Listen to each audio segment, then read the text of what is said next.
Exchange, one of the things that was really important to me, because we opened the shop in such a weird time, it was in late 2020, and we weren't allowed, do you remember those times of social distancing? We were not allowed to touch each other. We had to maintain like 2 meters distance from each other and things like that.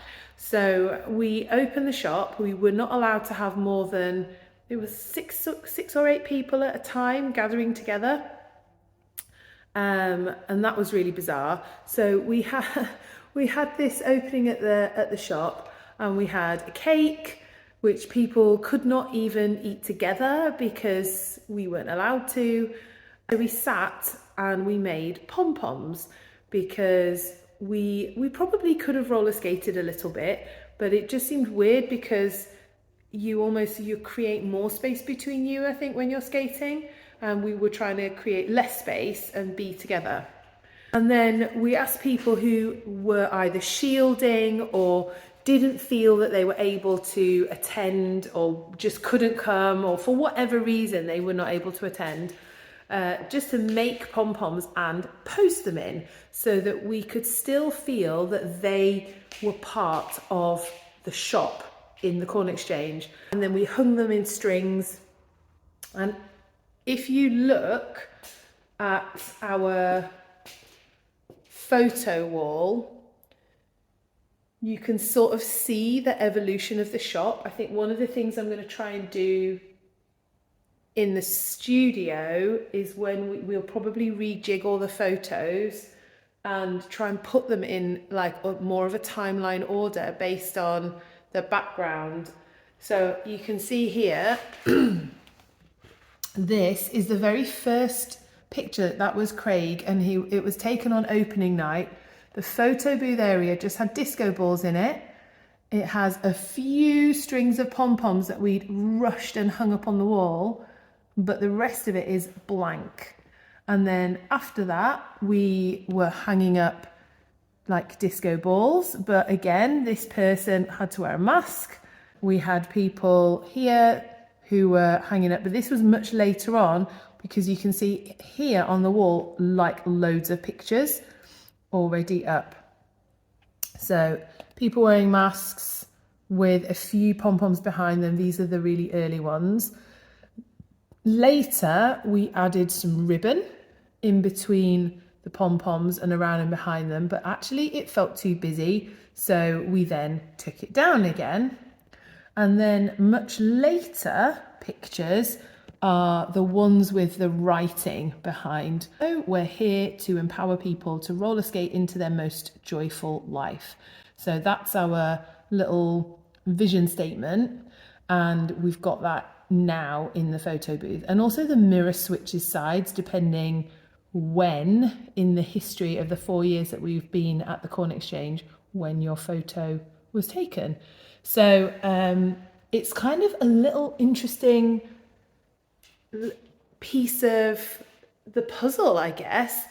And again, the purpose of all of the pictures in our skaters gallery, I mean, this is not the best way of displaying them, but it's not bad, because there's no good way to stick the pictures on, and we have tried a lot of different fixings, but this has become a feature in its own right at the Corn Exchange. People will stop and look at it and kind of marvel at all of the people here, mostly adults, who are purchasing roller skates. And there was never, like, we never have wanted any pressure for people feeling that they had to have their picture taken for the gallery wall. And again, actually, all of the people in these photos, these are the people who visited the shop. We've had a lot more customers online who were never in the pictures, which is actually a bit sad.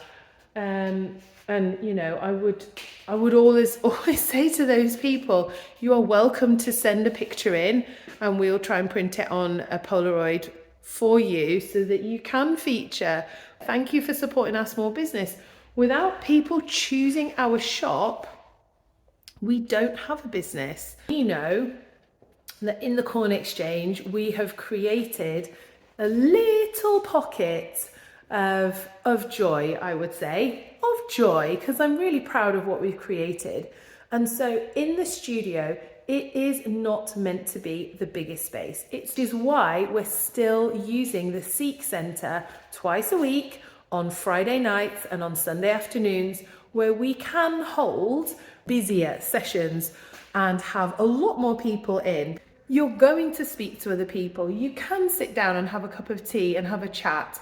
You can get out your macrame if that's what you're working on, or your cross stitch, or other craft, your crochet, or your knitting, and you can sit here during the day and connect with other people. And if you decide you want to add a bit of movement to your day, then the studio is here for you to do that. In the evenings, you'll be able to come, you'll be able to learn, you'll be able to practice. And, you know, if you want a party, once it's all decorated and looking bright and gorgeous, and we've got all those disco balls hanging from the ceiling, then I would be delighted to welcome people to come to a party as well. This is a space that I would love everybody to use, whether they're a skater or whether they just enjoy the energy that skaters have, which I do think is a very joyful energy. So watch this space, because there is lots more to come. Bye.